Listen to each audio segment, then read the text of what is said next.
குழந்தைகளுக்கு திருஷ்டி கழிக்க பின்பற்றப்படும் முறைகள். கல்லடி பட்டாலும் படலாம், கண்ணடி படக்கூடாது என்பர். அந்த கண்ணடிதான் திருஷ்டி எனப்படுகிறது. மற்றவர் நம்மை பார்க்கும் பார்வையில் ஒரு தீய தாக்கம் ஏற்பட்டு அதனால் பாதிப்பு ஏற்பட்டால் திருஷ்டி பட்டுடிச்சு என்பர்.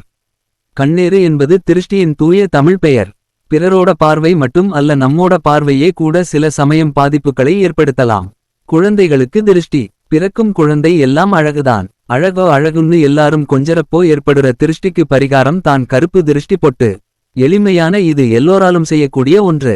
நெற்றியிலும் கன்னத்திலும் இடப்படும் மைப்பொட்டு குழந்தையின் திருஷ்டியை போக்கும்.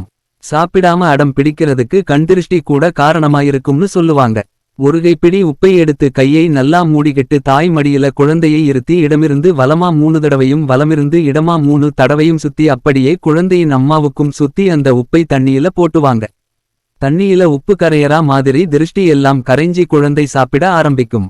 கொஞ்சம் பெரிதான குழந்தைக்கு சாதம் வடிச்சி சிகப்பு மஞ்சள் வெள்ளை கலர்கள்ல 5 உருண்டைகள் செஞ்சு ஞாயிற்று கிழமைகளில் மதிய வேளை 12 மணிக்கு இதே மாதிரி சுத்தி வெவ்வேறு திசைகளில் எரிந்து விடலாம். அப்புறம் குழந்தையோட கை கால்களை கழுவிட்டு நாமும் கழுவிக்கிட்டு உள்ள வரலாம். இந்த பரிகாரம் திருஷ்டி எந்த திசையில் இருந்தாலும் விலகி போக் செய்யும். குழந்தைங்களுக்கு சோறு ஊட்டிய பின் தட்டில் மிச்சமிருக்கும் சாப்பாட்டில் குழந்தையை கைகழுவ வைத்து அதை சுற்றி போடலாம். சாப்பிட போகும் முன் ஒரு உருண்டை சாதம் தட்டில் ஓரமாக எடுத்து வைத்து அந்த உணவை காகத்திற்கு போட செய்யுங்கள். இதுவும் ஒரு பரிகாரமே. குழந்தை எதையாவது பார்த்து பயந்து திருஷ்டி பட்டு அதனால் சாப்பிடாமல் மெலிந்து போகும். அப்போது சிறிய குழந்தையாக இருந்தால் பூந்துடைப்ப குச்சியை கொளுத்தி திருஷ்டி சுத்தி போடுதல் பழக்கம். கீழே விழுந்து அடிபட்டு கொண்டால் குழந்தை கீழே விழும் சமயம் நீங்கள் அங்கிருந்தால் கீழே கிடக்கும் செங்கல் துண்டு அல்லது மண்ணாங்கட்டியால் குழந்தையின் தலையை மும்முறை சுற்றி தூக்கி போட்டு உடைத்து திருஷ்டி கழிக்கலாம். இதைவிட எளிதான ஒரு முறை கற்பூரத்தை ஒரு தட்டில் ஏற்றி குழந்தைக்கு சுற்றி வாசலில் ஓரமாக போடுதல். இதனால் கற்பூரம் கரைவது போல திருஷ்டி கழியும் என்பது நம்பிக்கை.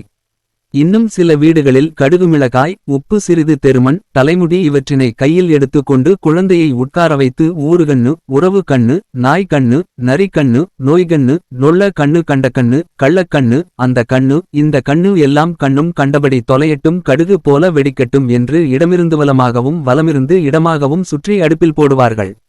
இதுவும் ஒரு எளிமையான திருஷ்டி பரிகாரம்.